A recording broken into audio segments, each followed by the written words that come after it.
Bonjour, on est le 26 mai 2020 avec une météo qui s'annonce belle parce que je vois qu'il y a un ciel qui n'est pas tout à fait bleu, mais enfin avec des traversées de légers nuages parsemés et qui sont disparates, mais c'est léger. Donc on peut s'attendre normalement, si les nuages s'agglutinent pas, d'avoir une belle journée ensoleillée. Maintenant, je ne dis pas que c'est un temps caniculaire, mais c'est un bon temps pour aller se promener et s'aérer. Je vous propose ici un énoncé. La base d'un triangle isocèle mesure 0,96 mètres. Sa hauteur, qui est actuellement de 0,48 mètres, augmente de 3 cm par minute. Augmente de 3 cm par minute. Quel est le taux de variation de l'angle au sommet?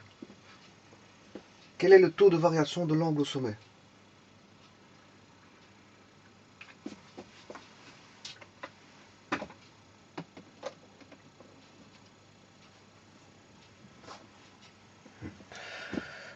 Donc, il s'agit ici de détecter, ou plutôt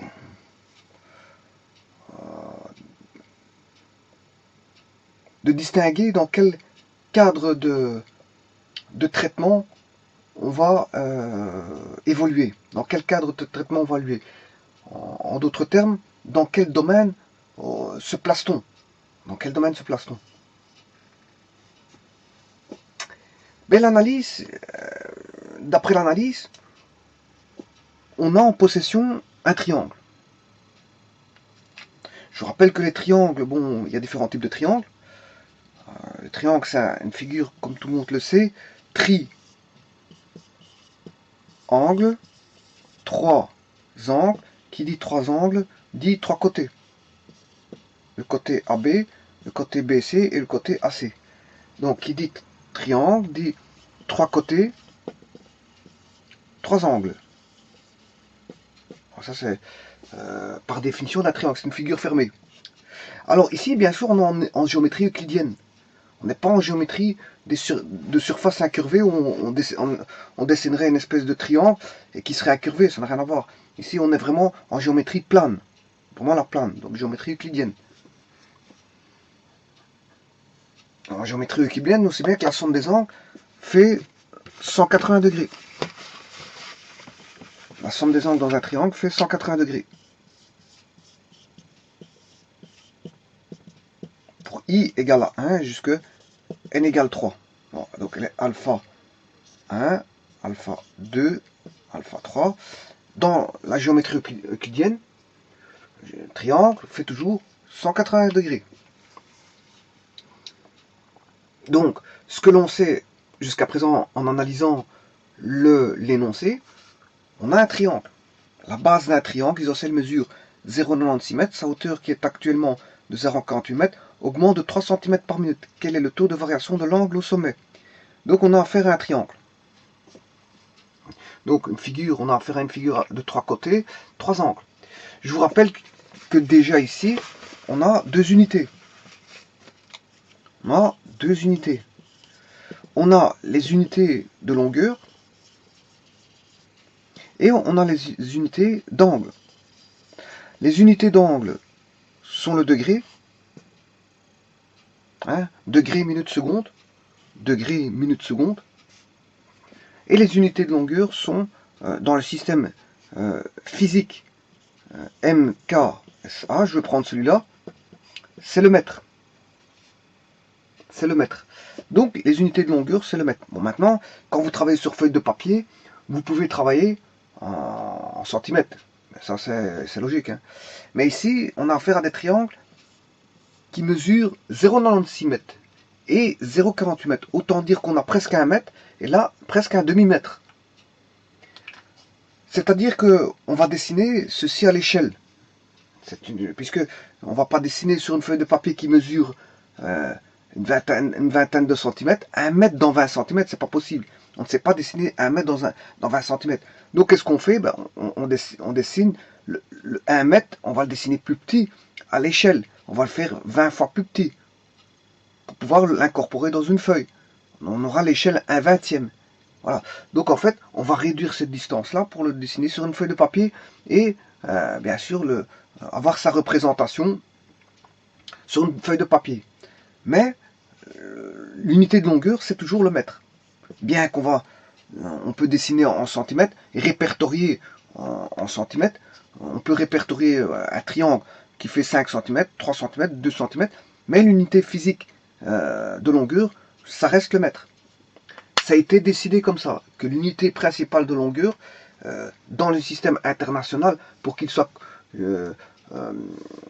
utilisé par le monde entier, va instaurer que l'unité de longueur, c'est le mètre. Il n'y a pas une personne, il n'y a pas un pays qui va instaurer. Aussi, il y en a qui font des petites différences. Hein. Bon, mais ouais, parce qu'on connaît le inch, le pouce, etc. Enfin, le pouce, l'unité, le pouce, voilà. Voilà, on peut avoir des centimètres ou des pouces, ce qu'on appelle des inches, ou des inches, un inch, ou des inches. Le pouce qui est ceci, inch, et au pluriel, inches, avec un S. Parce que le pluriel en anglais, on l'entend. Hein. On doit entendre les S. Assez souvent, on entend les S. Donc ici, l'unité sera le mètre. Mais maintenant, vous pouvez dessiner en centimètres. Vous pouvez mettre, voilà, quand vous dessinez des figures géométriques, vous pouvez répertorier en centimètres. Et tout calculer en centimètres à ce moment-là. Si vous calculez tout en centimètres, il faut tout mettre en centimètres. Par contre, ici, il s'agit, on a presque 1 mètre, et là, on a un demi-mètre. Par contre, là, on est à 300. Ici, elle augmente de 3 cm par minute.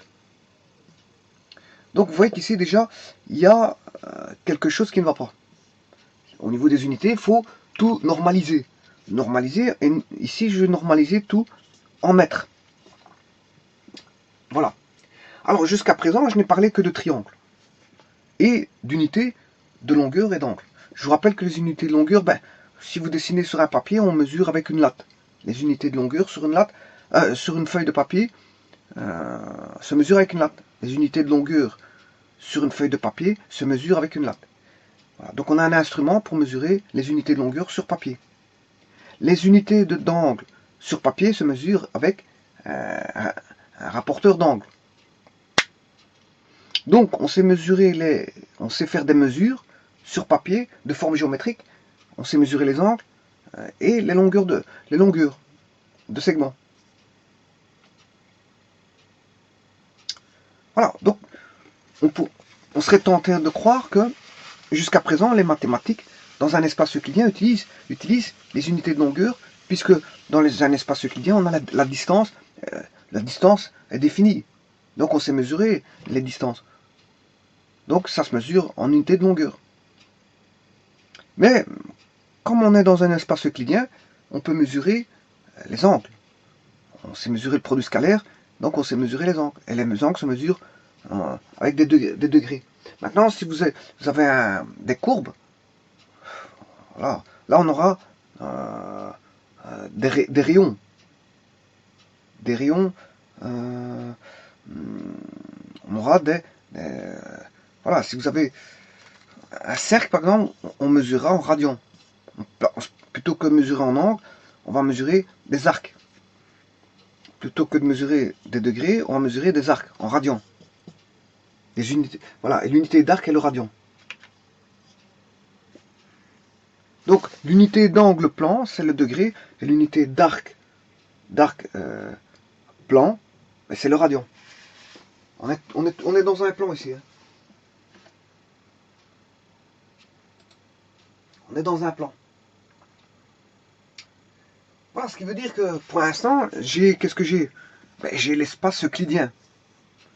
J'ai l'espace euclidien, et dans cet espace euclidien, on n'est pas dans le vide. On n'est pas dans le vide. On a un espace euclidien.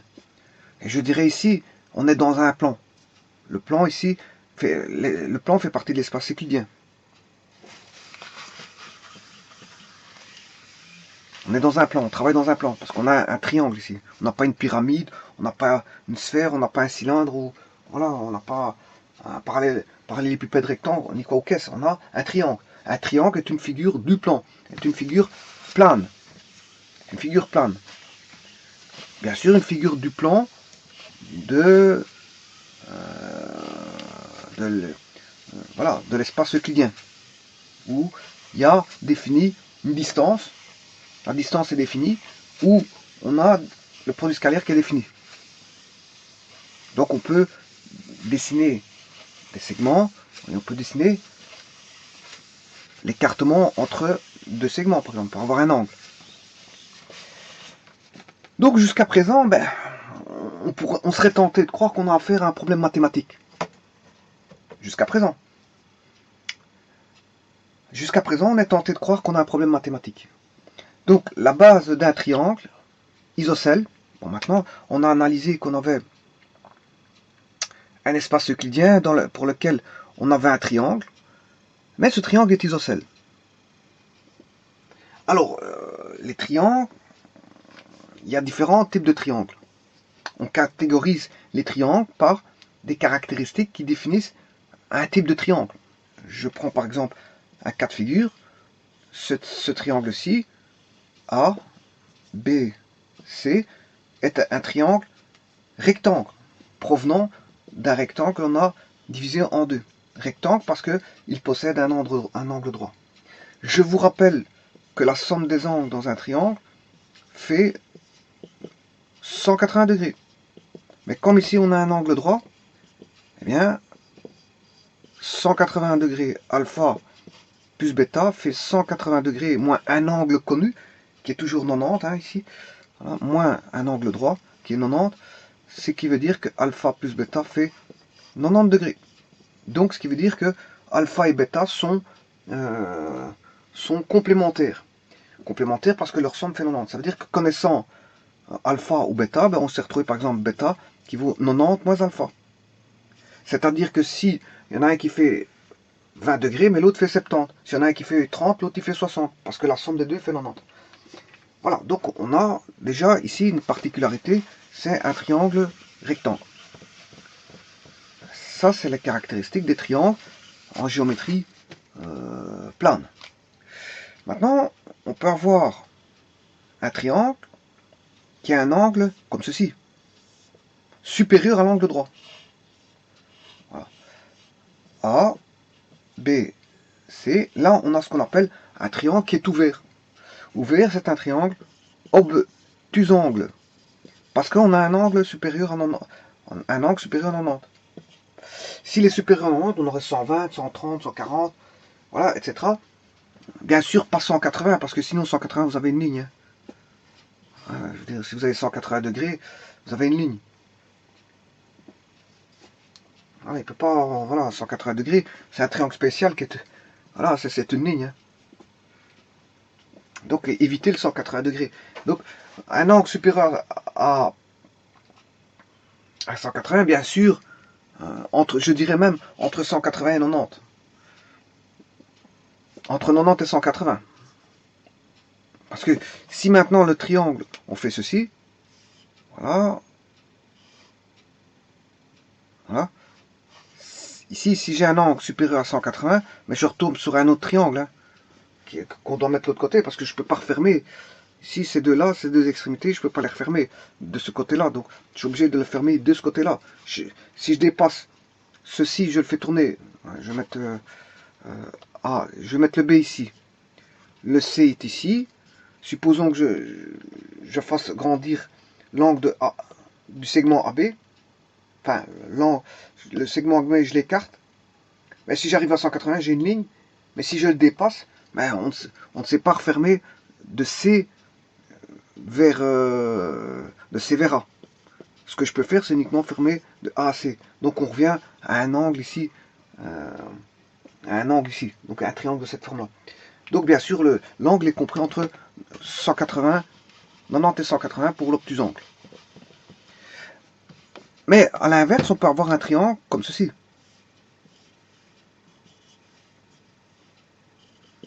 Là, j'ai un angle inférieur à 90, compris entre 0 et 90. Bien sûr, je ne peux pas avoir 0. Il faut au moins un minimum d'écartement. Parce que si j'ai 0,2 degrés, ben je suis surbaissé, j'ai un segment. Donc l'angle 180 ou 0 va donner chaque fois un segment. Maintenant, s'il est inférieur à 0 degré, ben vous repassez de l'autre côté. Hein. Vous avez compris que si j'ai... Voilà, on peut repasser de l'autre côté. 45, etc. Bon, je peux repasser de l'autre côté. Je peux avoir un triangle de ce côté-là. Alors on aura le A là. Bon, ça c'est le triangle. Ce que je viens de vous montrer, comme ceci, c'est un triangle acutangle. C'est un triangle acutangle. Bon, le triangle scalène, c'est un triangle quelconque. Le triangle quelconque, il est scalène. Maintenant, un triangle isocèle possède deux angles identiques.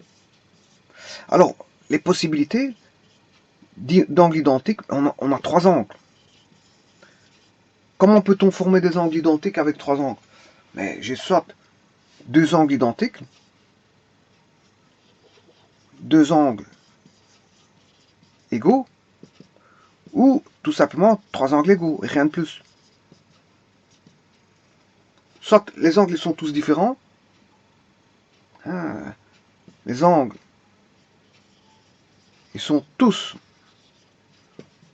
différents, ou je peux former deux angles égaux. Deux angles égaux, c'est ce qu'on appelle un triangle isocèle.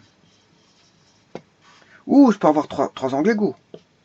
Là, on a un triangle équilatéral.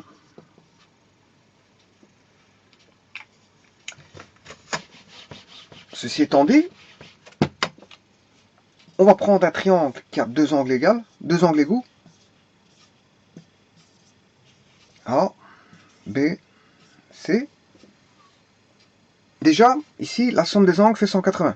Comme à l'accoutumée pour les triangles, la somme des angles fait 180. Mais j'ai alpha plus bêta égale 180 degrés. Ce qui veut dire que 2 alpha plus bêta égale 180 degrés. Ce qui veut dire que bêta, si je veux l'angle bêta, mais c'est 180 degrés moins 2 alpha. Voilà.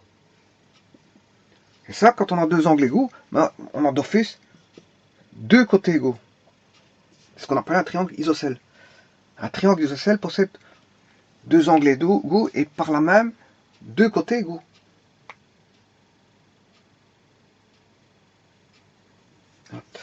Alors, le triangle équilatéral,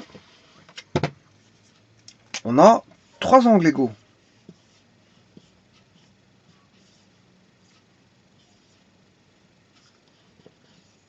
Alpha, alpha, alpha.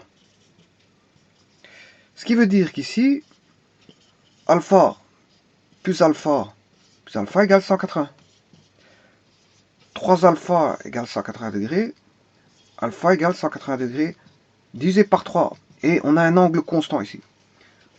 Alors, pour un triangle équilatéral, pour l'équilatéral, ça c'est l'isocèle, on a un angle constant de 60. Il est toujours de 60. On ne sait pas se tromper. Voilà.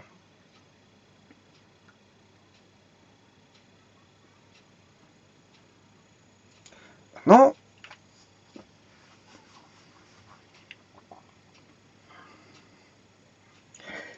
on voit bien que le triangle équilatéral, c'est un cas particulier du triangle isocèle. Parce que c'est un triangle, on peut dire que c'est un triangle isocèle qui possède trois côtés égaux. C'est un triangle isocèle qui a déjà deux angles égaux, mais dont le troisième est égal aux deux autres. Donc ça fait un triangle équilatéral. Voilà, c'est un cas particulier d'un triangle isocèle. C'est le bêta égale alpha. Le bêta égale alpha. Quand on a bêta égale alpha, on a un triangle équilatéral. Voilà, donc ici, pour un triangle équilatéral, l'angle est constant. Et bien sûr, il existe toute une panoplie de triangles que l'on peut construire. Quand on a A, B, C, je peux avoir deux angles égaux et un angle droit, ce qu'on appelle un triangle, rectangle, isocèle. Isocèle parce qu'il a deux côtés égaux, rectangle parce qu'il a un angle droit.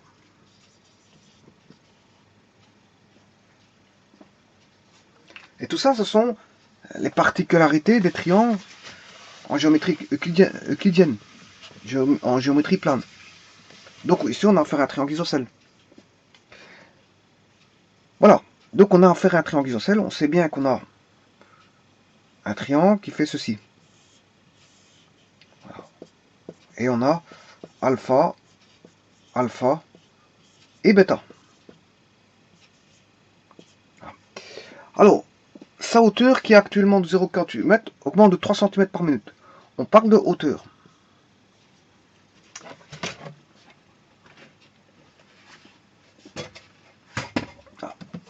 On parle de hauteur. Quand on parle de hauteur d'un triangle, il faut parler de base. Je prends un triangle quelconque, que j'appelle A, B, C. Qu'est-ce que c'est que la base? Ça dépend. Ça dépend. La notion de base est reliée avec celle de hauteur.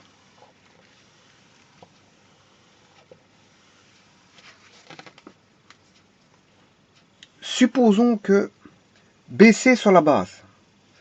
Voilà la base. Eh bien, sa hauteur, c'est la perpendiculaire à la base. Je vais chercher une perpendiculaire avec un rapporteur, mais passant par le sommet A. Le sommet A. Donc j'ai une perpendiculaire. Voilà, je trace une perpendiculaire à la base BC. Et je me retrouve ici avec une hauteur H.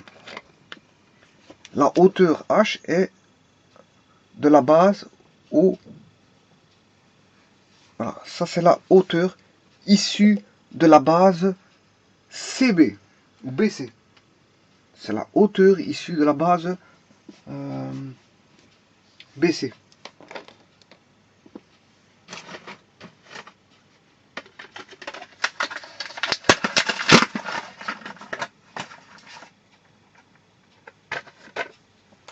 Voilà, donc ceci c'est une première hauteur.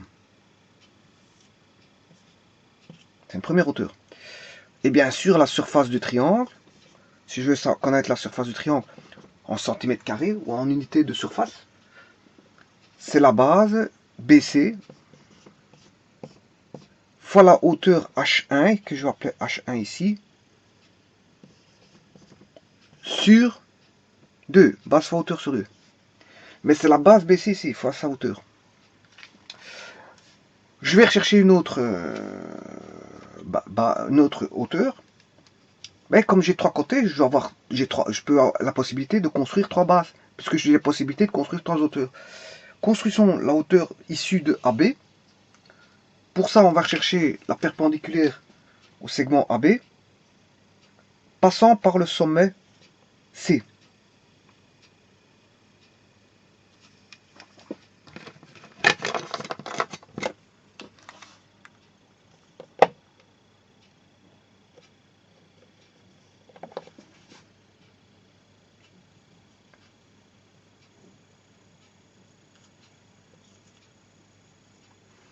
Voilà.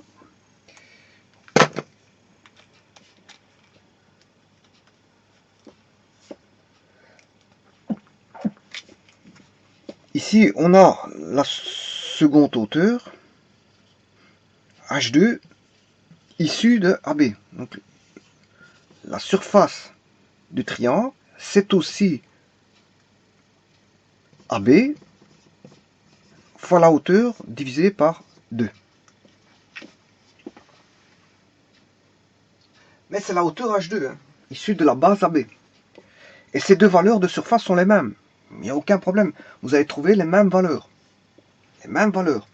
Aussi bien pour ce calcul-là que pour ce calcul-là. C'est la même chose. Vous allez trouver les mêmes valeurs en unité de surface.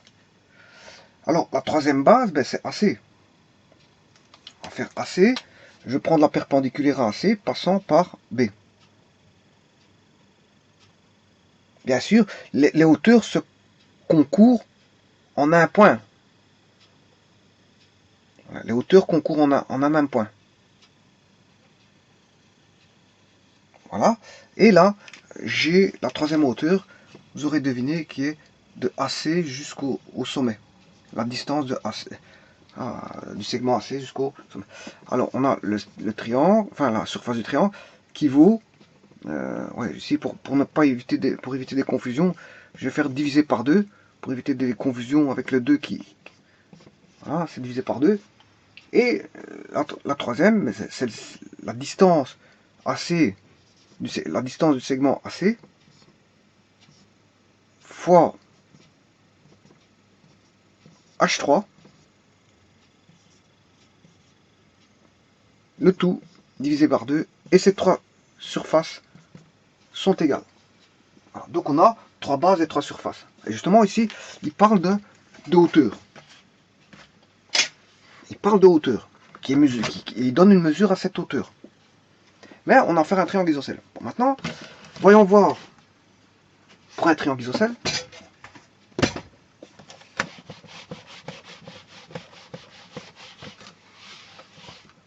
Pour un triangle isocèle, voici un triangle isocèle, AB. On va construire sa hauteur. La première hauteur, bon, je vais avoir perpendiculaire à ceci, c'est la perpendiculaire qui va passer par le sommet B. Donc la hauteur issue de la base AC c'est une droite perpendiculaire à AC qui passe par B. Et donc la hauteur c'est ceci. Voilà, la hauteur elle va de là à là. Ça c'est la distance de la hauteur issue de AC. J'aurai la même chose pour la distance issue de BC. Donc je vais chercher une droite perpendiculaire issue de BC. Voilà. J'ai bien une perpendiculaire, hein. C'est bien des perpendiculaires. Voilà. Et qui passe par le sommet A. Voilà. Ça c'est la deuxième hauteur. Donc j'aurai une hauteur, si vous voulez, H1 et une hauteur H2. Et si vous voulez la distance de la hauteur, elle est là. Ah, parce qu'une hauteur, c'est une droite. Mais la distance, on mesure la distance d'un segment. Voilà, parce qu'on ne sait pas mesurer la distance d'une droite. Hein. Bon, c'est pas possible, c'est l'infini. Une droite, c'est infini dans les deux sens. Hein. Une droite, c'est infini dans les deux sens. On ne sait pas mesurer la distance d'une droite. Une droite D, c'est impossible de mesurer la distance. On peut mesurer la distance d'un segment. Et un segment, qu'est-ce que c'est par rapport à une droite?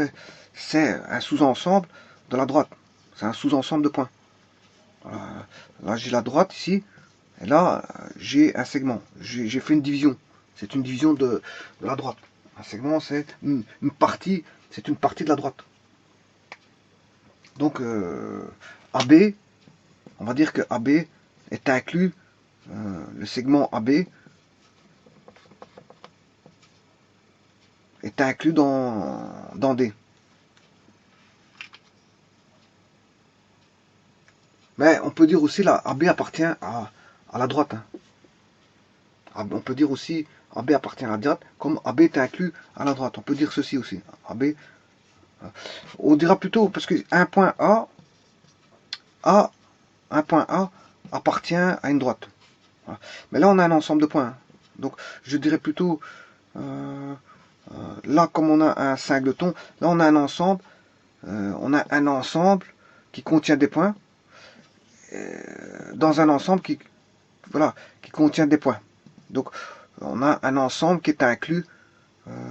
Voilà, la droite, le segment est inclus dans l'ensemble de points de la droite. Si je considère ceci comme un ensemble de points, et que AB est un ensemble de points, mais j'ai le segment AB qui est un ensemble de points inclus dans l'ensemble de points de D, de la droite. c'est inclus. Par contre, un élément appartient. Un élément appartient, mais un sous-ensemble est inclus dans un autre ensemble. Ouais, voilà, mais ici, il manque une troisième caractéristique. C'est la hauteur issue de AB. Alors, ici, il y a une particularité. Comme on a affaire à un triangle isocèle, comme on a affaire à un triangle isocèle, on a deux côtés égaux, AC, dans ce cas-ci, AC, BC, et deux angles égaux. Si on prend une droite perpendiculaire issue de AB et qui passe par le sommet C, on a ce qu'on appelle la médiatrice du segment AB. C'est-à-dire qu'il va partager le segment en deux parties égales. Voilà. Donc on peut faire la construction inverse. Pour dessiner la hauteur, comment va-t-on faire? S'il n'y avait rien du tout, comment peut-on construire une hauteur d'un triangle isocèle issu de la base pour lequel on a les deux angles identiques, hein? Ça se passera toujours du côté, on a les deux angles identiques. Supposons que les deux angles identiques sont ici, alpha, alpha, et que je veux construire la hauteur issue de C, mais je vais prendre un compas, je vais prendre la pointe C jambée et je trace un arc de ce côté-là et de ce côté-là. Oui, on ne voit pas du tout. Ouais. Je vais le faire en plus petit.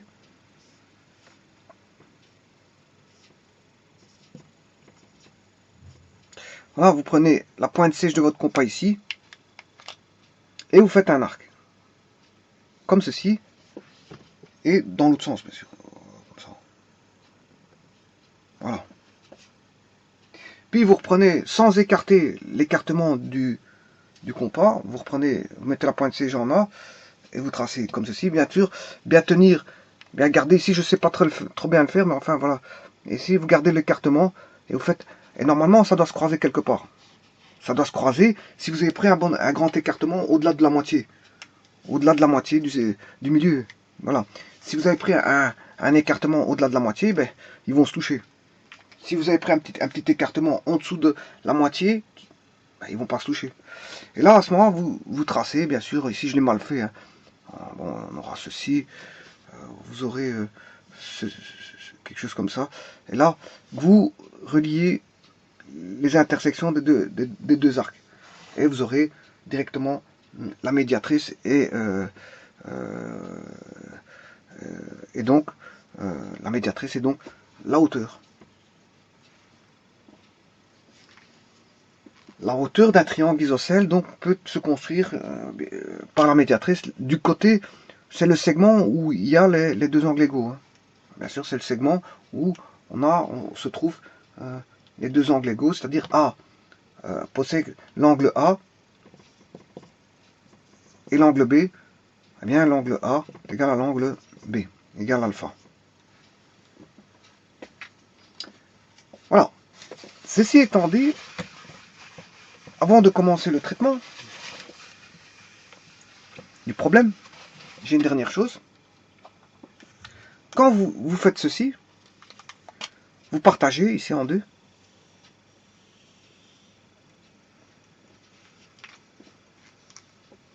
On voit combien de triangles?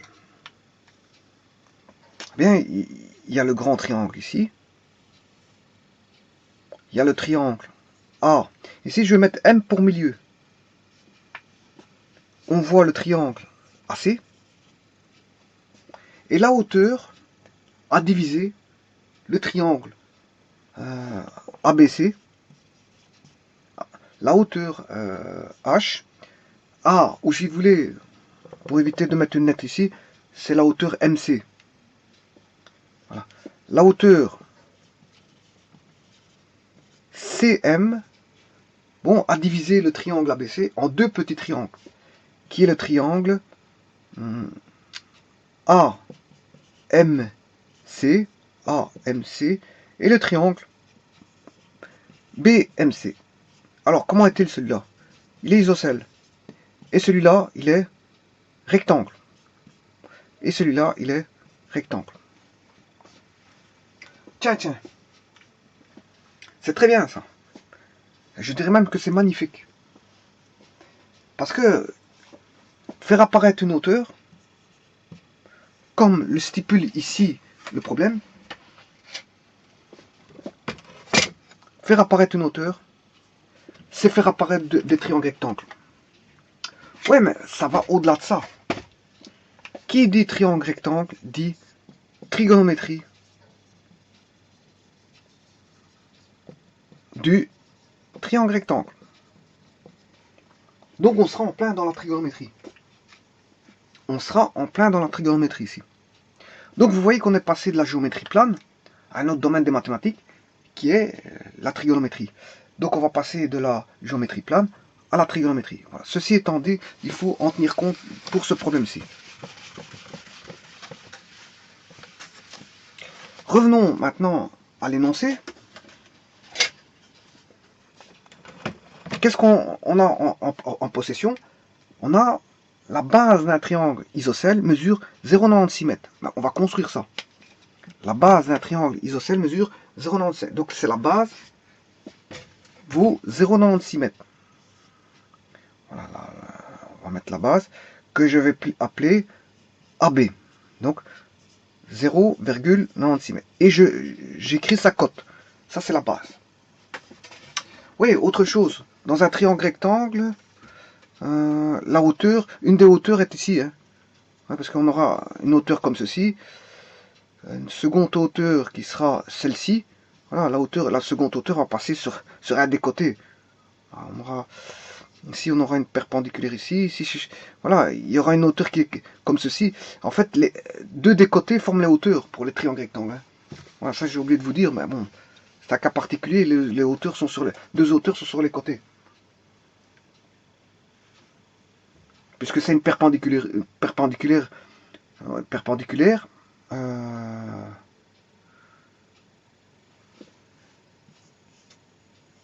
celui-ci, si je fais une perpendiculaire au sommet opposé, il est là. Celui-ci, si je fais une perpendiculaire, mais voilà. Donc la perpendiculaire à B passant par C, ben voilà, la hauteur sera là. La perpendiculaire à AB, donc la hauteur issue de AB passant par le sommet C, ben, elle est sur un des côtés. Idem pour celui-là. Donc c'est bien ce que je dis. C'est un cas particulier ici. Hein. On aura deux hauteurs sur les côtés pour les triangles rectangles. Bon, mais ici c'est la base AB. Elle fait 0,96 mètres.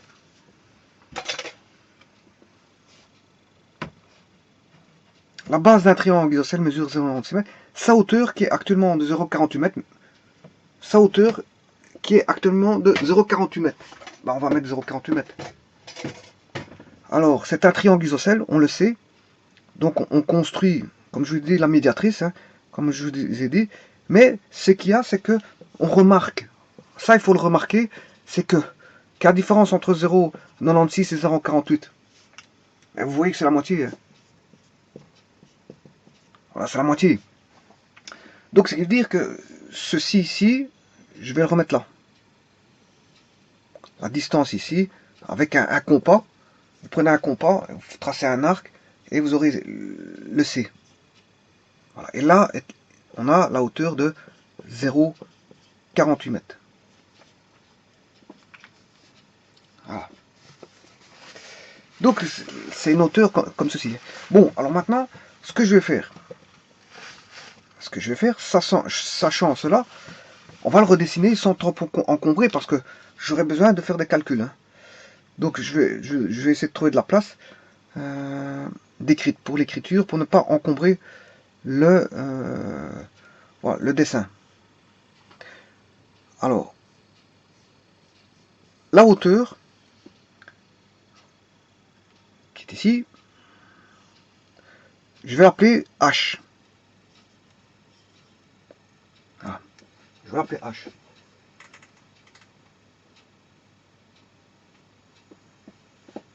La base, qui est ici, je vais l'appeler B pour base. Donc H de hauteur, c'est ma variable. C'est ma grandeur qui représente la hauteur, et B, pour base, c'est ma grandeur qui représente la base dont est issue la hauteur H. Donc ici, et ça, attention que ce sont les lettres, hein. Ce sont les sommets. Les sommets, les lettres qui représentent les sommets. Donc j'ai le triangle A, B, C. J'ai bien un triangle isocèle dont la hauteur fait, la cote de la hauteur fait 0,48 mètres et la base fait 0,96 mètres. Donc c'est la moitié. C'est la moitié de 0,96. Ce qui veut dire que ce côté-là, attention que je ne peux pas mettre deux petits égales parce que je peux pas. Les informations doivent être bien distinctes. Ici, si je mets deux barres, ça veut dire que celui-là est égal à celui-là. Mais si maintenant je veux dire que celui-là est égal à celui-là est égal à celui-là, je mets qu'une barre. Parce qu'une barre, ça regroupe les distances qui sont égales entre elles. Voilà, c'est la distance. Si vous voulez, si j'appelle le point là M, AM égale MB. Mais c'est AM est égal à MB, ou BM, hein, c'est comme vous voulez, est égal à MC. AM est égal à MB est égal à MC. Voilà. Ça, c'est pour le trait comme ceci. Et je le distingue du trait, des deux traits comme ça, où j'indique que AC égale CB. Voilà, il faut distinguer. Hein. Je dois distinguer les distances qui sont égales. Voilà, ça c'est une information, voilà, pour distinguer qu'est-ce qui est égal entre eux. Quels sont les segments qui sont égaux entre eux. Donc je les distingue par soit une barre, deux barres. S'il y avait une troisième distinction à faire, je mettrais 3 barres. Et ainsi de suite. Maintenant, je peux mettre un petit symbole comme ça aussi. Hein. Ce côté-là est égal à ce côté-là. Le symbole, c'est un symbolisme pour dire que bon, je prends ces deux côtés-là qui sont égaux. Je rassemble, je réunis au travers d'un symbole tous les segments qui ont la même cote, la même dimension, la même longueur. Voilà. Ceci, pour l'instant, dans quel domaine est-on? On est en pleine géométrie plane des mathématiques. On est en mathématiques. En quoi? Ben, je vous ai dit, on est en géométrie plane.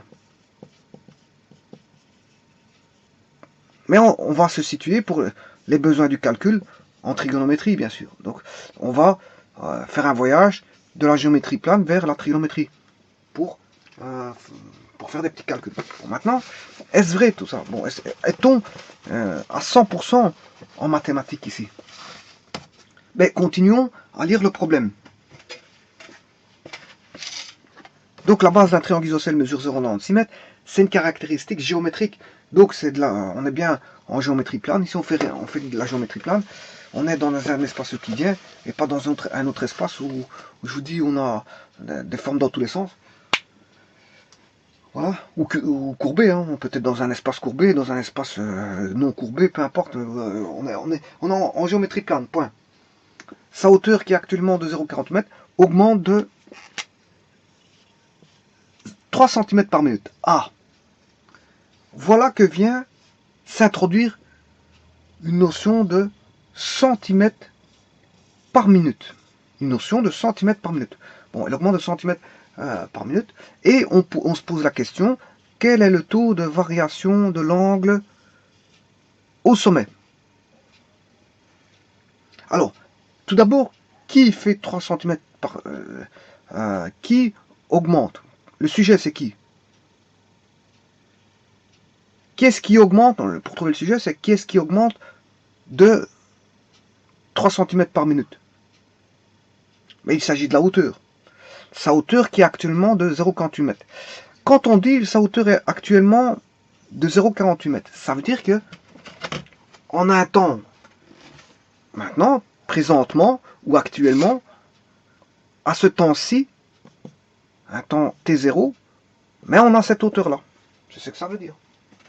Présentement, actuellement, à un moment donné, la hauteur de 0,48. Mais cette hauteur augmente. Et qui dit augmentation ou diminution, peu importe, ça veut dire qu'il y a une variation. Ça veut dire qu'on n'est plus constant là. C'est plus un triangle, je veux dire, ici on a, ce que je vous ai dessiné ici, est un triangle figé. Un triangle,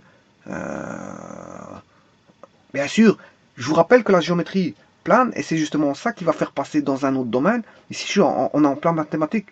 Plein mathématique, parce que tout est figé. Il n'y a pas d'espace-temps. Quand on parle de temps, quand on parle d'espace-temps, mais il y a la notion temporelle. Qui dit notion temporelle, ben vous êtes en science. Parce qu'en mathématiques, il y a un espace euclidien, oui, mais sans temps. Il n'y a pas de temps, c'est intemporel. C'est intemporel. Les mathématiques, c'est intemporel, il n'y a jamais de notion de temps.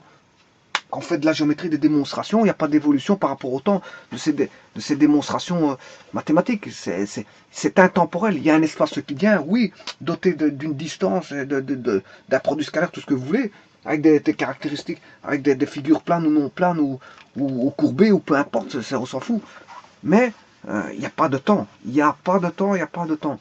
Donc en mathématiques, c'est là on voit si on est en mathématiques ou pas. Là, on est en mathématiques. Bon, quand on a un triangle figé, comme ceci, on est en mathématiques. Et c'est pour ça que tout à l'heure, quand il y a encore le système MKSA, mais qu'est-ce qu'on va prendre dans le système MKSA? En mathématiques, on va encore prendre les unités de longueur et les unités d'angle. Mais maintenant que vous faites intervenir le temps, là vous êtes purement en science, hein, en science pure. Hein. Vous allez faire intervenir le temps, qui est temps seconde, du système MKSA. Donc maintenant, vous allez jouer avec 3 unités, les unités de longueur, les unités d'angle et le temps. Donc ici, vous êtes en plein de données scientifiques. Plein de données scientifiques. Puisqu'en fait, il y a la notion de temps. Alors maintenant, je vais vous prendre un cas de figure. Supposons qu'on a une division cellulaire. Division cellulaire, voilà, de 1, il en forme 2. Hein, j'ai une division binaire, hein, divisé par 2. Puis, il va encore se diviser par 2. Chacun de ces deux-ci vont se diviser par 2. Ben, on en aura 4. Puis, chacun vont se diviser par 2. Ben, on en aura 8. Donc, on aura une division par 2 exposants n. C'est-à-dire, au premier stade, c'est le stade initial, on a 2 exposants 0, ce qui fait 1. Le second stade, on a 2 exposants... Enfin, ça c'est le stade initial. Le premier stade, le deuxième stade, troisième stade, etc. Donc le stade initial, on en a 1 au départ. Puis on arrive au premier stade par rapport au stade initial, c'est 2 exposants 1. On a une division par 2. 2 exposants 2, ça fait 4. Au troisième stade, on en aura 8. Bon, mais ça c'est purement mathématique, c'est une puissance de 2 exposants n. Purement mathématique. Mais est-ce vrai ce que je raconte là? Mais non, parce qu'on est en science. Il y a une notion temporelle. Il y a une notion de temps. 8 en combien de temps? 8 a été formé en combien de temps? 1 heure ou 2 heures? Ou 10 heures? Si je compare deux divisions cellulaires, il y en a une qui fait du 2 exposant n mathématiquement, mais en 1 heure, et que l'autre, elle fait 2 exposant n en 10 heures. Voilà, c'est pas les mêmes données. Donc il y a une notion de temporel ici. Il y en a un qui fera 8 en 2 heures et l'autre qui fera 8 en 10 heures. Voilà. Donc, c'est pas les mêmes notions. C'est pas les mêmes notions parce que là, on n'est plus dans du figé. Il y a une notion de temporel qui intervient. Il y a une notion temporelle, de temporalité. Bon, voilà. Ceci étant dit, ça veut dire que le problème bascule. On n'est plus dans le domaine des mathématiques, là. On est dans le domaine scientifique. C'est plus un problème mathématique. C'est vraiment... bien sûr, c'est un problème scientifique. Bien sûr, comme il y a l'outil mathématique derrière, puisqu'on va travailler avec de la trigonométrie, mais on est dans un problème appliqué aux mathématiques, mais c'est un problème scientifique. Ceci est un problème scientifique et non pas mathématique. Bon, ceci étant dit, maintenant, on va se situer dans un problème scientifique et non pas mathématique, tout en allant chercher, bien sûr, les propriétés mathématiques. Alors, ici, la hauteur va monter, descendre. Monter, descendre. Elle va varier. Mais ici, plutôt, elle va augmenter. Hein, parce qu'une hauteur, elle peut se réduire jusqu'à néant et avoir un segment. Hein. Si vous avez une hauteur, voilà, je diminue la hauteur, on est là. Si je diminue la hauteur, on est là. Si je diminue la hauteur, le triangle il est là. Mais à un moment donné, on a un néant. Voilà. Alors, et à l'inverse, on peut augmenter la hauteur. Voilà, ça va. Je vais vous montrer ici, je vais faire un dessin avec exagération. Voilà. Et on va... Je vais prendre, voilà, un AB. Bien sûr, c'est un triangle isocèle ici.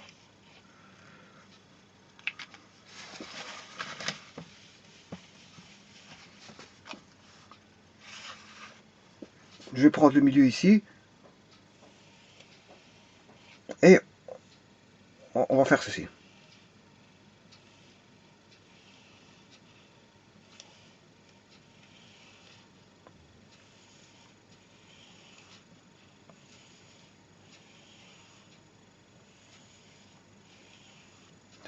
Voilà. Je peux encore continuer.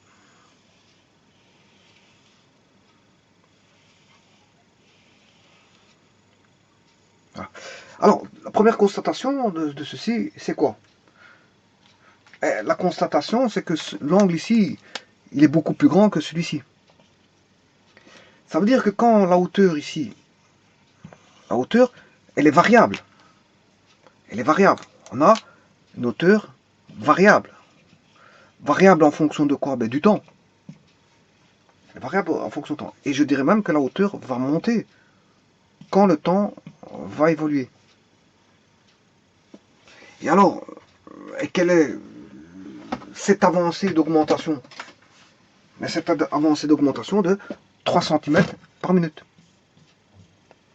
Donc ça se mesure en minutes, mais de 3 cm. Bon, tous les 3 cm, toutes les minutes, il y a 3 cm qui a monté. Hein, toutes les minutes, on a 3 cm qui a monté. Ça veut dire que, voilà, au départ, on avait par exemple une hauteur de 0,48. Voilà, 0,48. Autant T0, je ne sais pas si on va voir ici, je vais regarder. Oui, parfait. Donc, autant T0, on a une T0, on a nos H égale 0,48. Mais en T1, une minute après, donc ça c'est à l'instant T0, une minute après, puis je peux faire en T2, 2 minutes après, en T3, 3 minutes après, en T4, 4 minutes après. Mais là on aura H égale 0,48 plus 3 cm. Attention que c'est 0,48 mètres. Hein. 3 cm c'est 0,03. Vous voyez que je dois convertir hein, dans la même unité pour additionner. Sinon ça ne va pas. Donc là on aura H est égal à 0,48 plus... Il faut que je recule. Hein. Parce que j'ai pas de place par rapport à... Voilà. Il faut que je puisse décider. Voilà. Là l'unité c'est la minute. Là l'unité c'est la longueur. Hein. Puisque il s'agit d'une hauteur 0,48 plus 1 fois 0,03. H égale 0,48 plus 2 fois 0,03. H égale 0,48 plus... Non, ici c'est autant T0. Hein. Je m'excuse, ici une petite erreur. Enfin, je vais déjà mettre les 0,48 parce que c'est vrai que 0,48 et H égale 0,48. Voilà, c'est toujours 0,48 par rapport au début.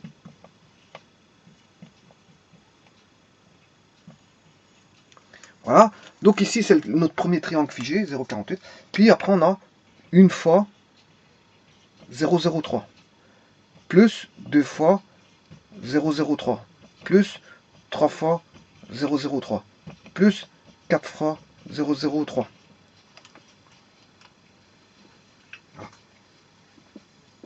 Voilà la hauteur, comment elle varie. Après, au bout de 4 minutes, on a 4 fois 0,03 plus 0,48. Au bout de Tn, on aura quoi? Au bout de Tn, on aura n minutes. On aura, vous voyez que c'est une suite ici, hein, on a une suite. Hein. Ti, c'est une famille, c'est bien une suite. Voilà. Donc H égale 0,48 plus n fois 0,03. Voilà.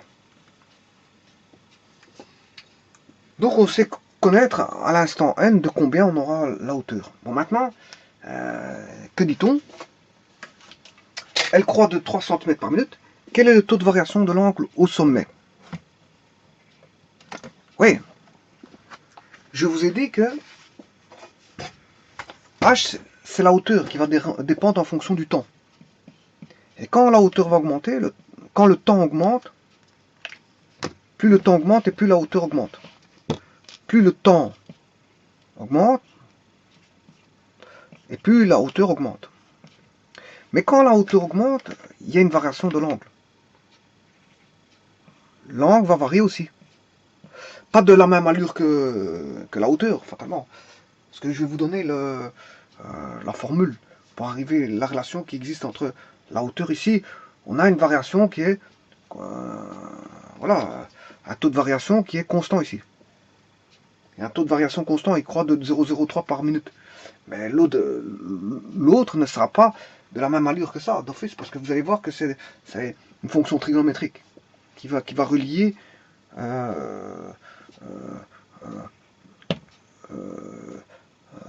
h à la hauteur. Il y a une liaison entre h et la hauteur.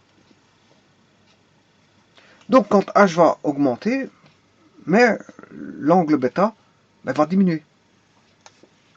Alors, en d'autres termes, quand le temps augmente, au fur et à mesure que le temps avance, on va dire ça comme ça, parce que le temps ne peut augmenter, hein. Un temps ça ne diminue jamais, hein. C'est une variable scientifique, une variable grandeur physique qui ne fait qu'augmenter. On ne sait pas aller descendre le temps. Redescendre le temps, c'est impossible, hein. Donc le temps ne peut que croître. Donc on va dire ça, quand le temps avance, au fur et à mesure du temps, on va dire ça comme ça, au fur et à mesure du temps, que quand la hauteur augmente, à taux constant, mais l'angle diminue à taux probablement non constant. Et je vais vous le prouver. Donc ici, on a un taux constant, et là, un taux non constant. Enfin, je ne l'ai pas encore démontré, mais je vais vous montrer. Là, le taux, là, c'est toujours 0,03. Voilà. Mais là, vous allez voir que c'est un taux variable.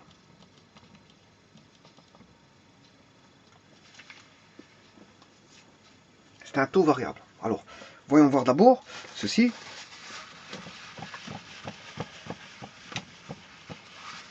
On va construire la liaison qui existe entre... Donc, ce qui veut dire quoi? En d'autres termes, que on n'est pas dans un problème mathématique, mais un problème scientifique.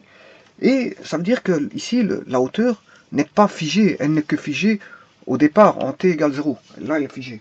Mais après, il y a une évolution, une croissance, ce qu'on appelle une croissance, ou un accroissement, ou une augmentation, vous l'appelez comme vous voulez. Et les noms contraires, c'est une décroissance, un décroissement, une diminution.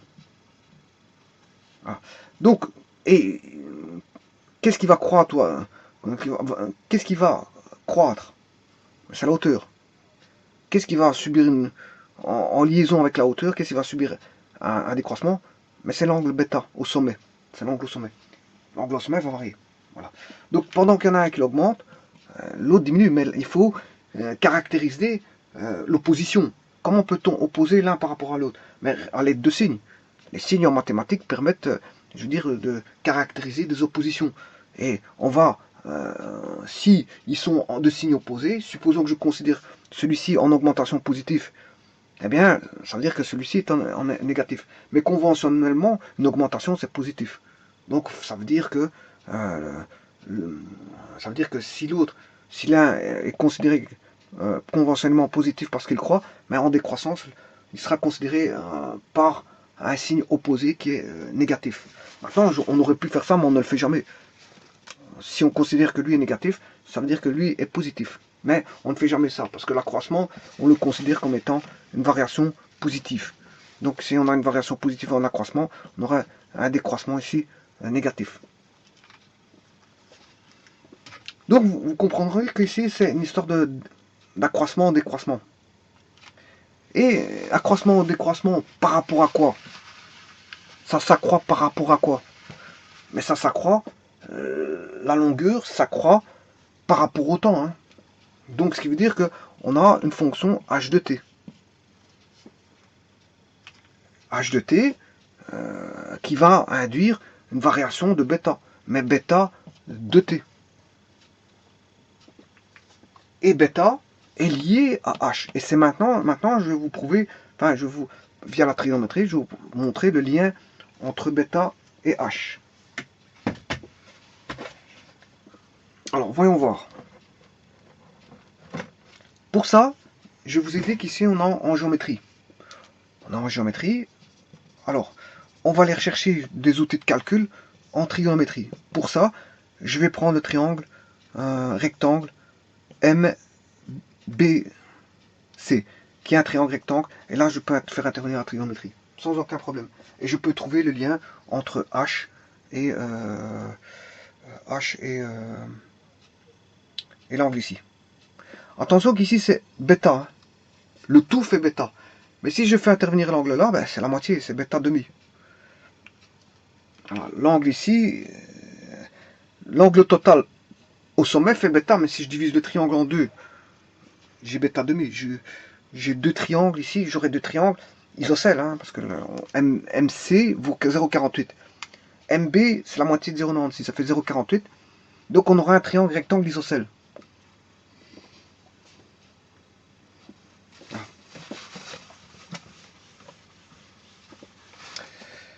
Eh bien, on va faire la liaison, donc ce qui veut dire que je vais me retrouver avec un triangle comme ceci. Triangle rectangle isocèle. Où ce côté-ci est égal à ce côté-là. Voilà, on a ceci. Et en plus de ça, un angle droit. Voilà. Et ça, c'est mon triangle MBC.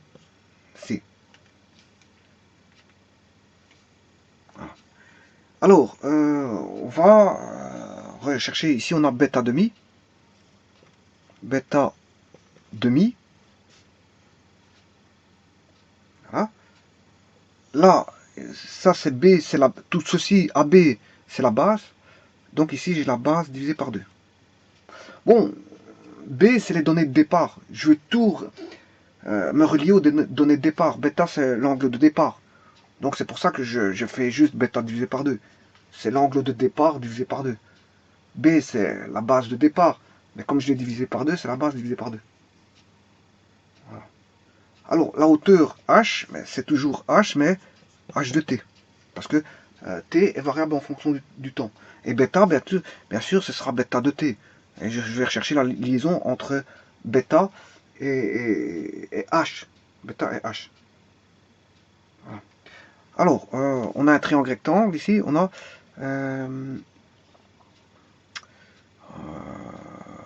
côté opposé, qui est MB. La tangente de bêta demi, c'est le côté opposé qui est MB sur le côté adjacent. Opposé à bêta demi, c'est MB. L'adjacent, il y a deux côtés qui le touchent. Il y a MC et BC, mais BC, c'est l'hypoténuse, c'est le plus grand des côtés. Il ne faut jamais prendre le plus grand. On prend, voilà, l'adjacent, c'est celui qui touche l'angle C. Voilà, ça c'est la tangente de l'angle C. Voilà, et C, sa valeur, elle vaut bêta demi. Voilà, donc, et là, on a MB sur MC.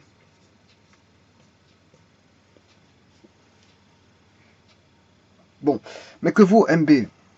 MB, c'est la base divisée par 2.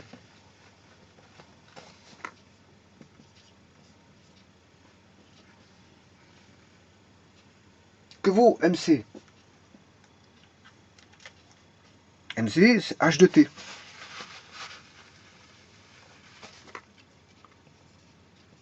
Vous voyez la liaison entre bêta et H de T maintenant. Donc, j'ai plus besoin de triangle ici. Parce que la liaison, ça y est, elle est établie ici. Par la trigonométrie. La liaison, elle est là. Qu'est-ce qui relie bêta demi et H de T? C'est au travers d'une tangente. Mais maintenant, là, c'est la tangente bêta demi qui relie la tangente bêta demi de T, bêta de T de demi, voilà, qui relie, c'est la tangente de bêta demi de T qui relie H de T. Mais moi, je veux relier bêta h de t. À ce moment-là, je vais aller rechercher l'arctangente dans chaque membre. Arctangente de la tangente de t est égale à l'arctangente de ceci. Donc, je vais prendre l'arctangente de ceci et de ceci. Et l'arctangente de la tangente, ça fait bêta de t demi. Donc, on aura bêta de t demi est égal à arctangente de la base demi sur h de t. Voilà, la relation, on l'a. Bon, maintenant, je vais juste, il y a quelque chose qui est un petit peu dérangeant, c'est le 2 ici. Comme ça, j'ai directement bêta de t. Bêta de t est égal à 2 arctangentes de la base divisée par 2 sur h de t.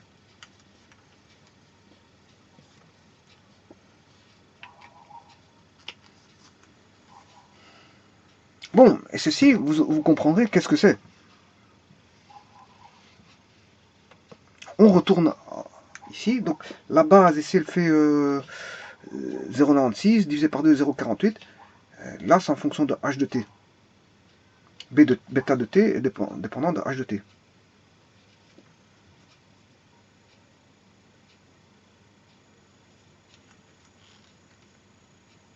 Alors, on va calculer ceci, la liaison qui existe en différents t temps t.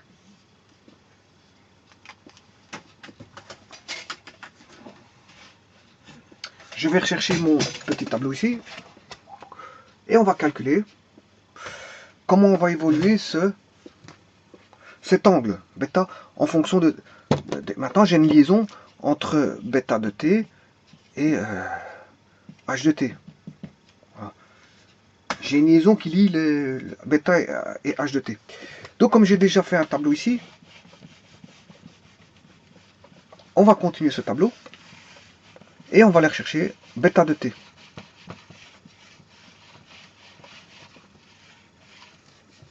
Donc c'est l'angle ici. Hein. On va regarder l'angle. L'angle. On va calculer pour certains. Bon, ici en t égale 0, le bêta, on va calculer ça. Donc on a dit que bêta demi vaut 0,48. Hein. Donc je vais faire deux arctangents de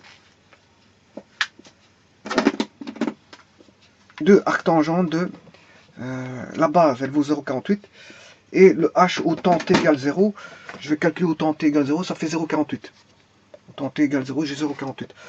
Donc j'ai 0,48 sur 0,48, on a un triangle isocèle, hein. On a 0,48, la base demi vaut 0,48, et au temps t0, ça fait 0,48, ce qui veut dire que l'arctangente, on a 0,48 sur 0,48, ça fait 1.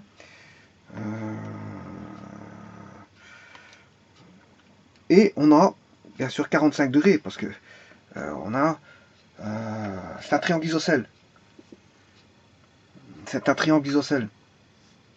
Voilà, un triangle isocèle rectangle. 0,48 et 0,48. On a un triangle isocèle rectangle. Voilà. Donc là, c'est normal qu'on a 45 degrés ici. Bon, maintenant, je dois faire x2. Je dois faire x2.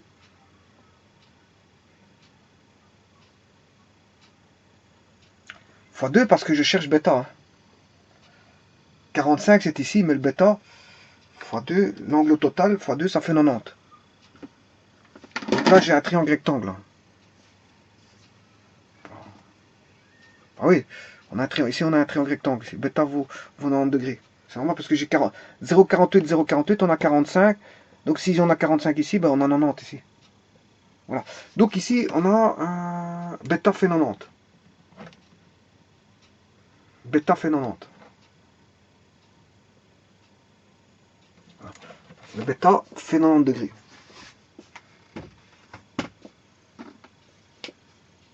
Bêta égale 90 degrés. Bon. Alors maintenant, on va calculer avec une augmentation au temps T1. Ben, on a 0,48 plus une fois 0,03. Bon, on va faire 0,48 plus une fois 0,03. Voilà, j'ai 0,51. Voilà. 0,51. Donc, ceci fait 0,51. Je vais recommencer. Hein, 0,48. 0. 48 plus 0,03. Si vous voyez qu'on a une suite. Hein. Voilà. La raison, c'est 1. La raison, elle est là. 0,03. Voilà. La raison, elle est là, c'est 0,03.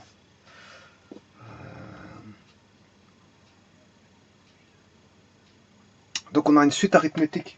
La formule ici c'est A plus BQ, ou voilà, plus BQ, Q étant la raison, 0,003, le B étant l'indice I, voilà, et là on a un terme constant, donc c'est A plus IQ. Ou si vous voulez, on aurait T, et là j'ai T de I. Ou en d'autres termes, cette T de I est égal à terme constant. Voilà, qui est 0,48 ici. Hein. C'est 0,48 plus I fois Q.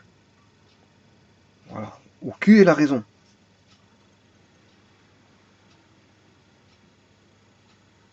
J'ai un terme constant plus I fois Q. On n'a pas d'exposant. C'est une suite arithmétique. Voilà. Ça veut dire qu'une suite arithmétique, ça veut dire que chaque fois, je vais rajouter 0,3 par rapport au précédent. Hein. Dire 2 fois 0,3, c'est 1 fois 0,3 plus 1 fois 0,3. Dire 3 fois 0,3, c'est 2 fois 0,3 plus 0,03. Dire 4 fois 0,0. Attention qu'ici, il y a 2 zéros. Hein. 4 fois 0. Voilà. Dire 4 fois 0,03, mais par rapport au précédent, c'est 3 fois 0,03 plus 1 fois 0,03. Donc la raison, elle évolue chaque fois de... ici, on a chaque fois 1 fois 0,03 par rapport au précédent. Donc on s'est calculé par rapport à un terme TI. Voilà, un terme N, un terme N ou I donné. Voilà, donc on a une suite arithmétique. Donc ça va être très, très vite pour calculer ceci. Donc 0,48, il faut juste que je ne dois pas me tromper, c'est juste ça. Plus 0,03, 0,51. Ici, on a 0,51. Donc là, on va prendre 0,48. Voilà. Alors, 0,48 plus 0,03. C'est 0,51. Alors ceci, je vais effacer. Je vais faire chaque fois le dernier plus 0,03. 0,51 plus 0,03. 0,54 plus 0,03 0,57 plus 0,03 0,60 et ainsi de suite. Voilà. Et ça, le temps est en minutes. Là, c'est le premier triangle. 1 minute après, 2 minutes après, 3 minutes après, 4 minutes après. Voilà. Et l'angle, comment évolue l'angle? L'angle, on a dit qu'il va diminuer. Hein, pendant que la hauteur croît, ben là, on va avoir probablement une décroissance. Et là, c'est relié par la formule 2 fois arctangente de la base sur 2. Et là, on avait h de t en fonction du temps. Voilà. Voilà la formule qui est réunie. Donc, ce qui veut dire qu'ici, je vais avoir 2 arctangentes de la base, elle faisait 0,96 divisé par 2, on a 0,48. Voilà, ici on a 0,48. Base de mi est une constante, c'est toujours 0,48, ça ne bouge pas. Par contre, h de t vaudra 0,51 à la première minute, h de t vaudra 0,54 à la deuxième minute, et ainsi de suite. Et c'est juste ça qui va changer. On a bien bêta qui est fonction de h de t. Bêta de t fonction de h de t. Ah bien, on va calculer tout ça. Ça fait 2 fois shift tangente. Non, je me suis déjà trompé. 2 fois shift tangente de 0,48 divisé par 0,51. Voilà. 86.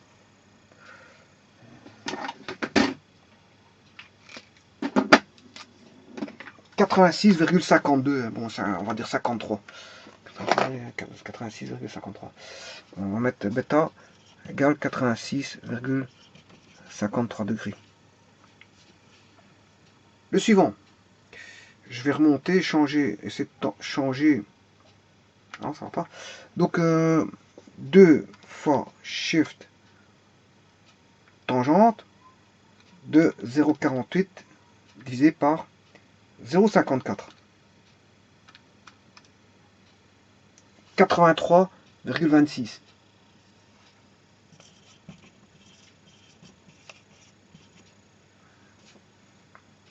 Ah.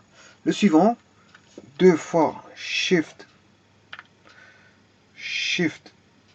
tangente de 0,48 divisé par 0,57. 80,20.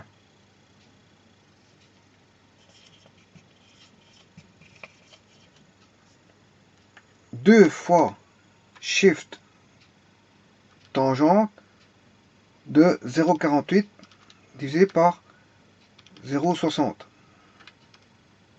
77,32.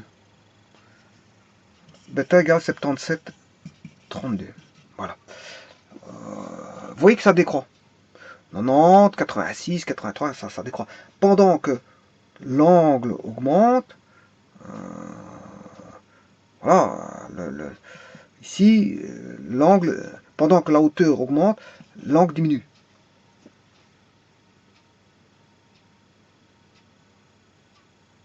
Voilà.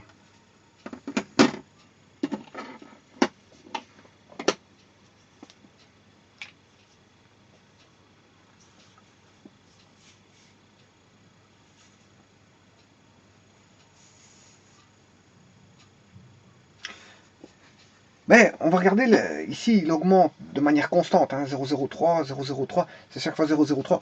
Ici on va faire les différences, l'écart, on va regarder l'écart. Il va pas décroître de manière constante, vous comprendrez, on a une arc tangente ici.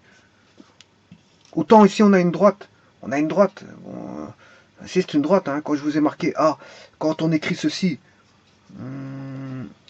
ceci c'est l'équation d'une droite. Hein.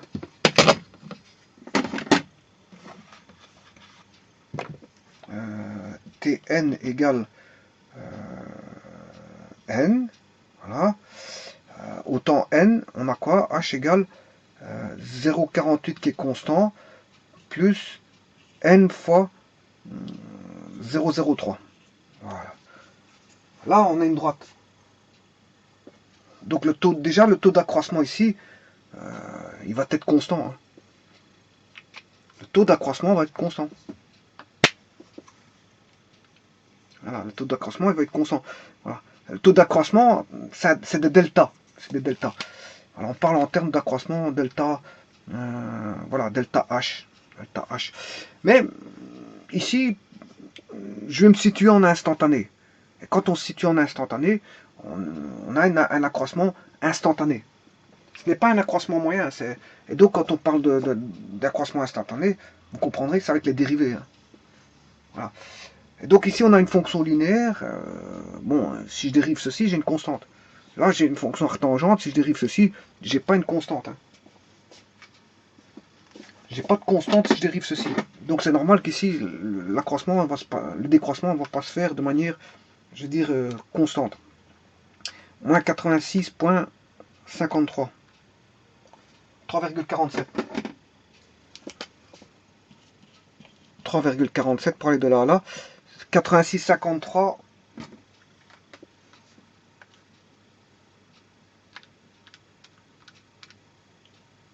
Moins 83,26. 3,27. 83,26 moins 80,20. 3. On arrive à 3,06. 80,20 moins 77,32. 2,8.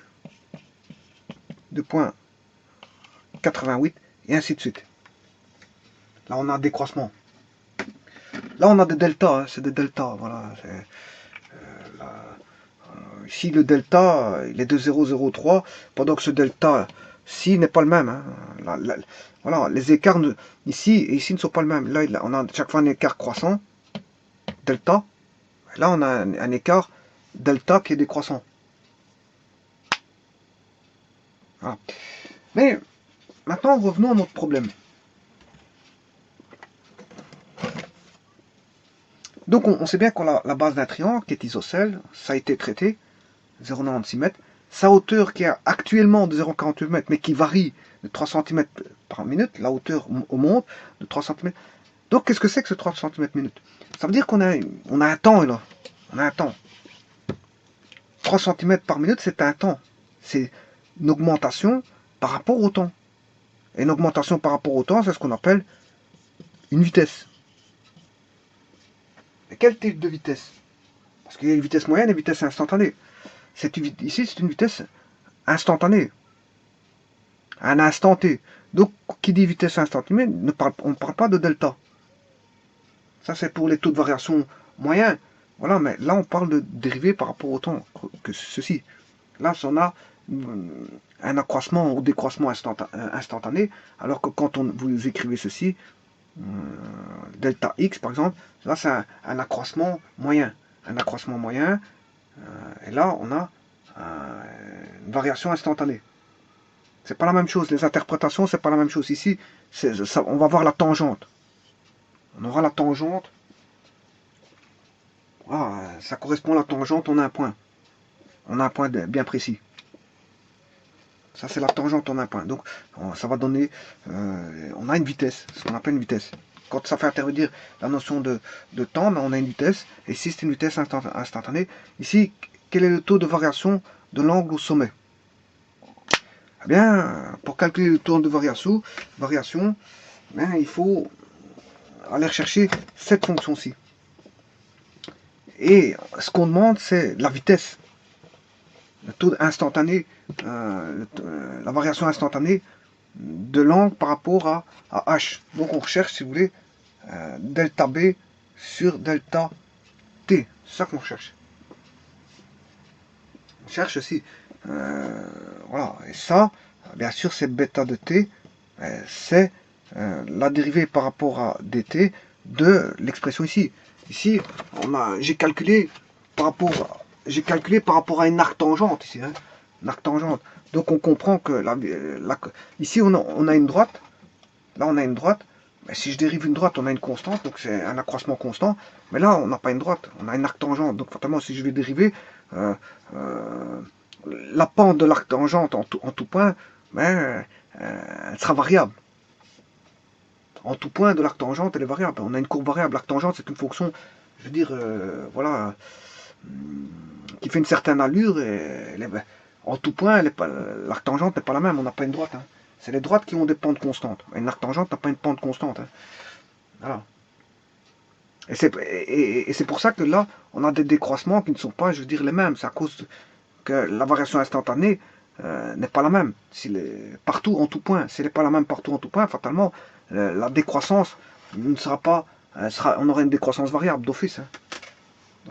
Bon, on va calculer ceci. Les décroissances, c'est avec delta. Hein. C'est les écarts. Pas confondre un écart d'une variation instantanée. Et la variation instantanée, ben, ça c'est en tout point. Voilà, c'est la variation en tout point à un instant t donné. Et justement, ici, c'est en fonction du temps. Bon, on va calculer ça.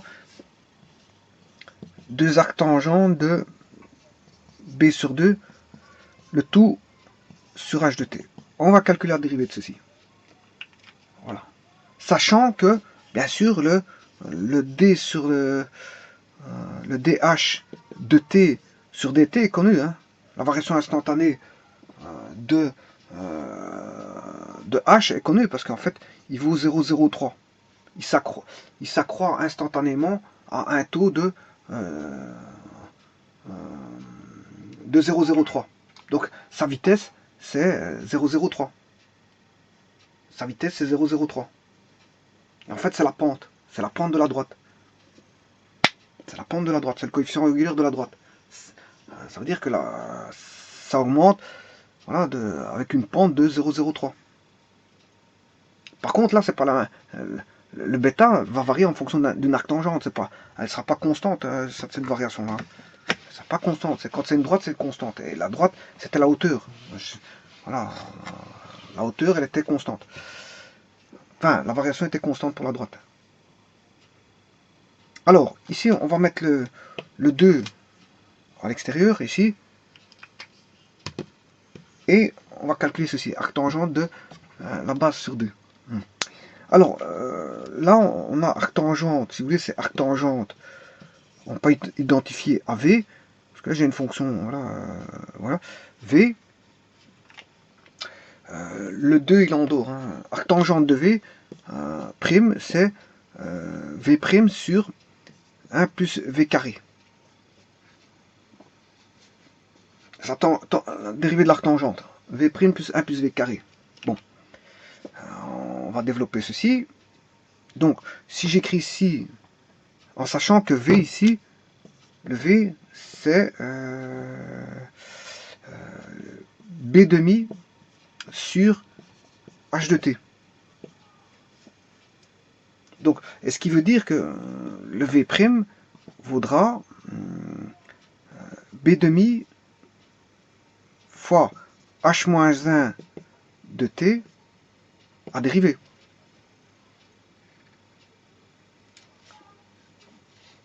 Et ça fait V' égale à B demi. B demi, c'est une constante. Hein. Voilà.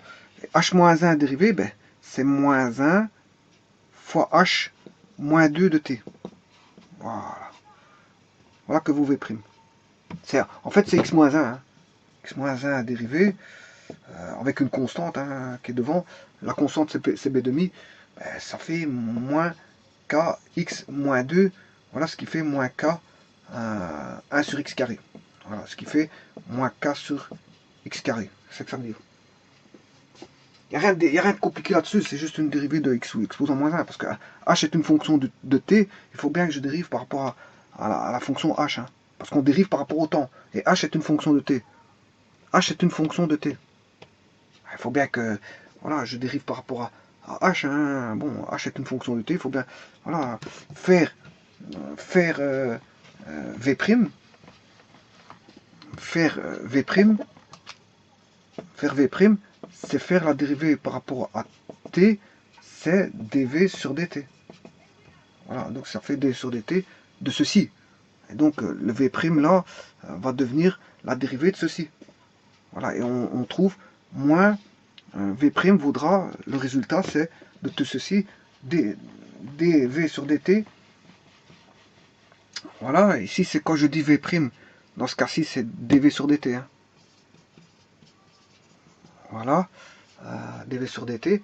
Et là, on a v' ou dv sur dt, si vous voulez, c'est comme vous voulez. Hein.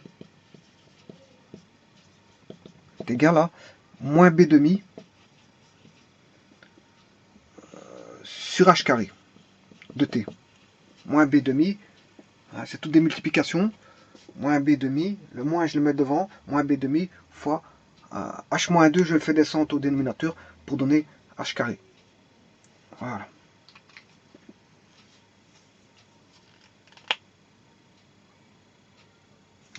Donc ceci, je vais le noter, là. Bon, donc j'aurai 2 fois. Alors, le dv sur dt, je vais le mettre maintenant. C'est ceci. Je l'ai calculé à part. Hein. Moins b demi 1 sur h carré de t. Voilà. Donc ceci, c'est fait. dv sur dt, c'est fait. Comme ça, je m'en préoccupe plus. Le dv sur dt, il est fait. Maintenant, je vais mettre 1 plus v carré. Tout ça a été fait, c'est fait. On va mettre maintenant 1 sur 1 plus v carré,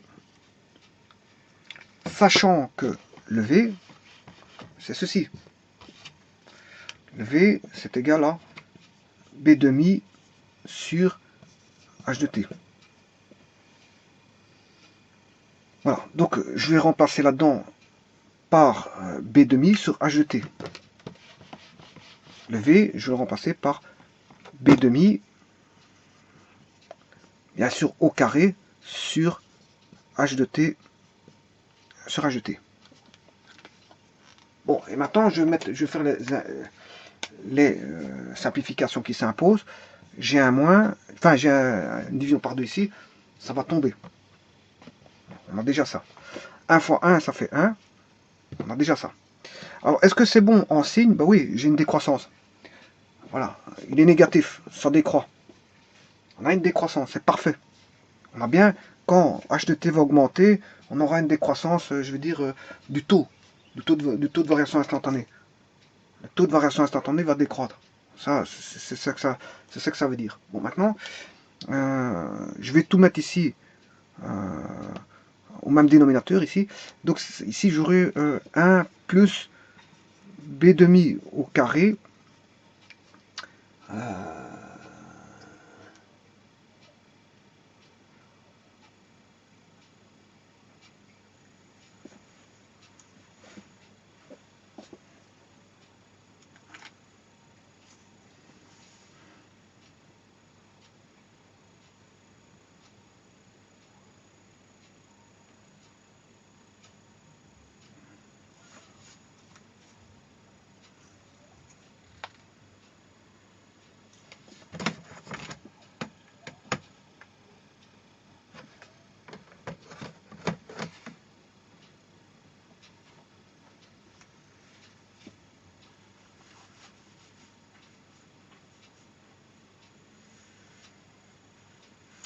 Voilà, ça c'est dans le bon, hein, pourquoi pas.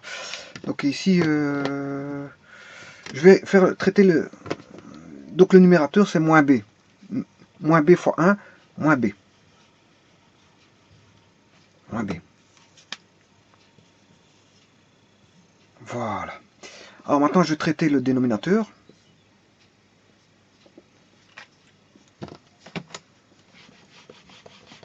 Je vais traiter le dénominateur. Ici on a h carré de t.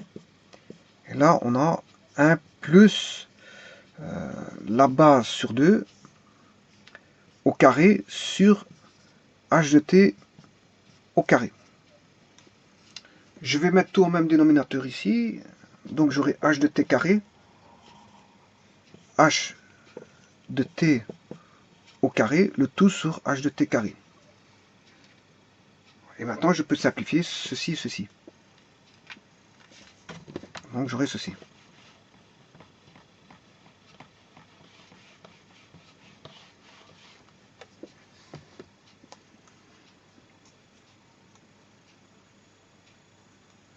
Donc j'aurai h carré de t sur h carré de t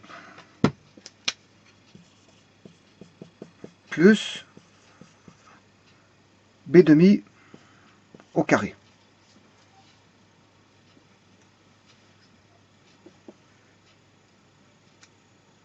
Bon, voyons voir.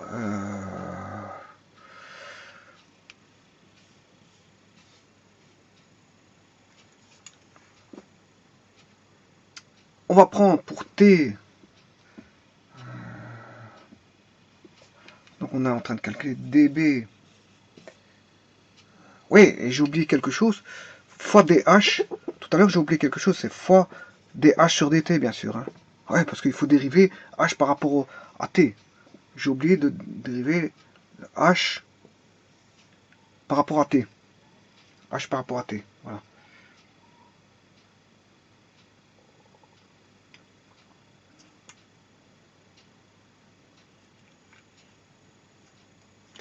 Alors ce h-ci, là, c'est bien le 0,03, notre fameux 0,03, th sur dt. Et ça, c'est le t au temps t égale 0, c'est à l'initial. Hein. C'est au niveau initial. Donc si vous voulez, à l'initial, on avait un h qui n'était pas variable, c'était h carré. Voilà. Mais ce h à l'initial, si vous vous rappelez bien, ce h valait la hauteur, valait la moitié, vaut la moitié de la base. Donc, la hauteur vaut la moitié de la base. Si h est égal à b demi, dans ce cas-ci, on avait un cas de figure comme ceci. Donc, le h, il vaut quoi? H carré vaudra b carré sur 4. Là, j'ai b carré sur 4. Donc, ça, c'est parce que c'est l'énoncé que comme ça. Voilà, on a b demi, la base.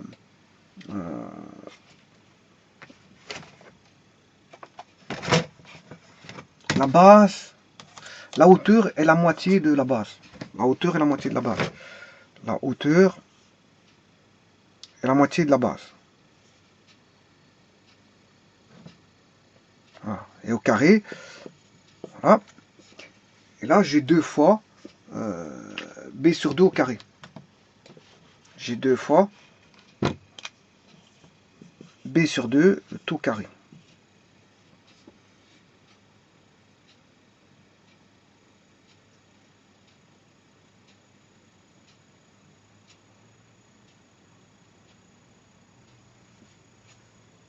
Hein?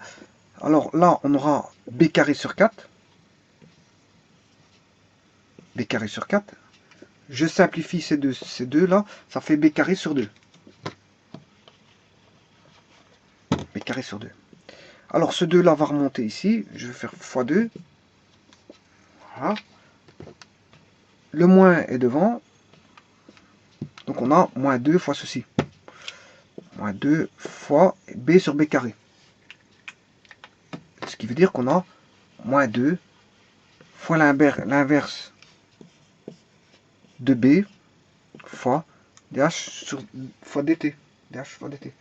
Alors, dh sur dt vaut 0,03. Moins 2, c'est une constante. Et la base valait 0,96.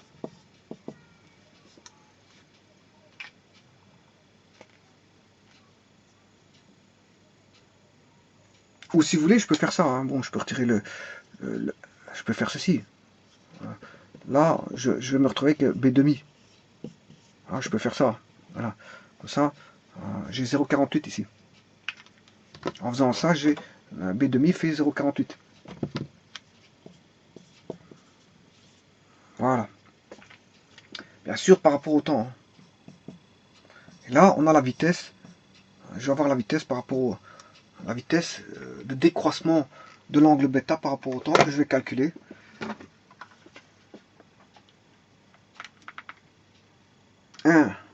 0,03.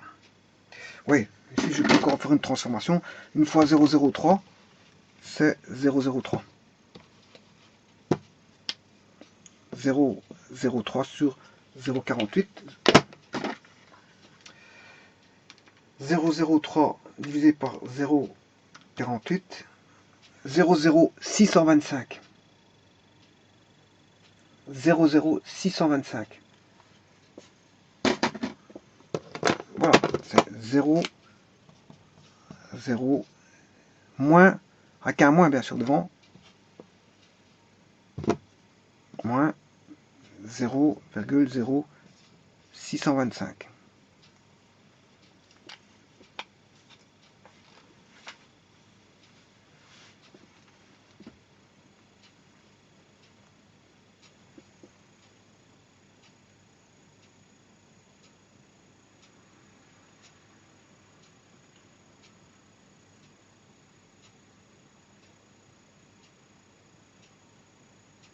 Bon, et là, il a été calculé en quel point, ça? Je l'ai calculé au point t égale 0.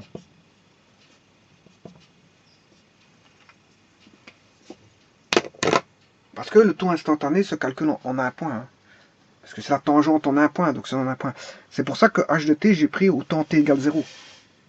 J'ai pris au temps t... Bon, ça, c'est donc au temps t égale 0.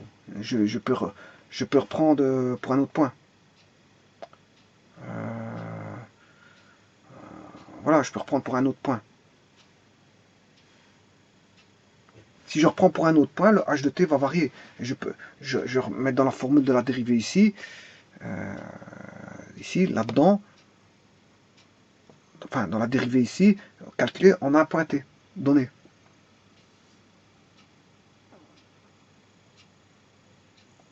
Voilà.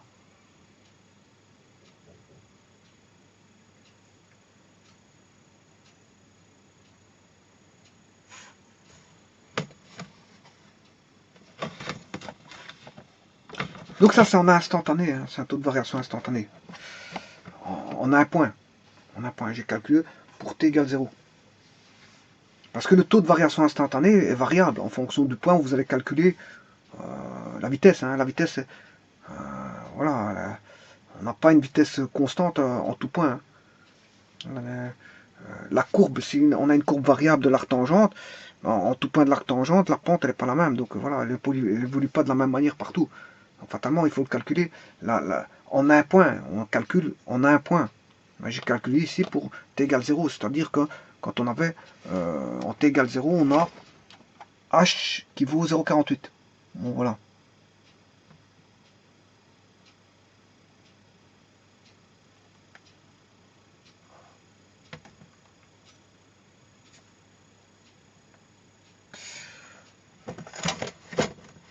Voilà, je vous remercie.